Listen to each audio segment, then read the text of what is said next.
Google Calendar is a tool that we strongly recommend that you get to know in order to help you stay organized and keep track of assignments and activities that you have coming due here at Northland Pines Middle School.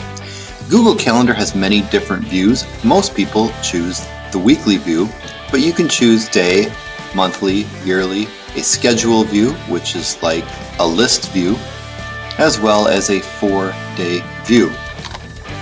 To add an event to your Google Calendar, the easiest way is to go to the day you'd like to add the event, click and hold and drag in the time period you'd like that event to be held, and then add the details.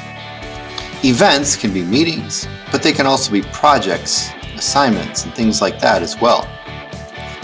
Let's say that I had a World War II project that I was working on for history class. I could enter that myself, let's say starting on a Monday, add the details,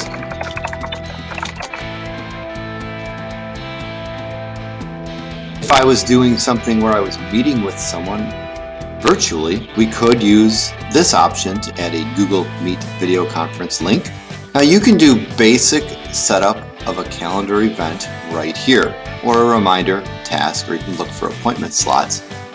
You could change the time here if you didn't put it in right on the calendar itself.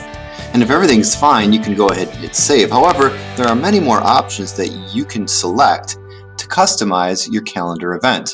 Again, you can change the date or time. You can have a calendar event repeat. If this is something you're going to work on every day for a while, you could put down daily. You could make something repeat weekly, monthly on a given date, every year, every weekday, or you could even set up custom recurrence. Maybe this is only going to be a 4-day project. I could just select those 4 days or change this to 4 occurrences. You can add a location and it'll pull the address information from the Google Map database.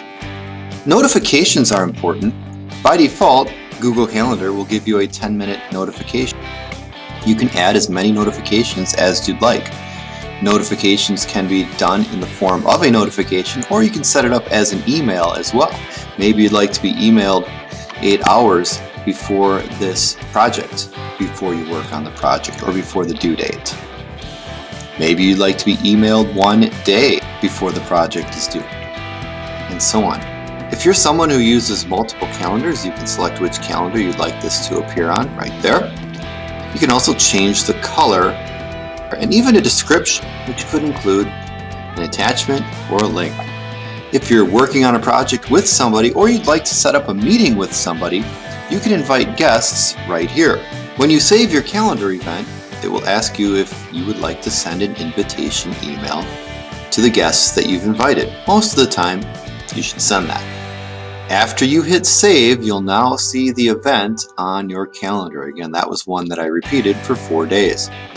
If you decide that things change, you can manually click, hold, and drag and change the event on the calendar itself. Go back in and choose the pencil icon to edit it. In Google Calendar, you can also set tasks and reminders. Just make sure they're checked over here on the left.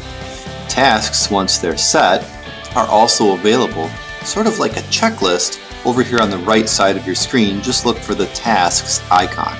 If you'd like additional information about Google Calendar, check with your computer's teacher or contact the tech department. Have a great day.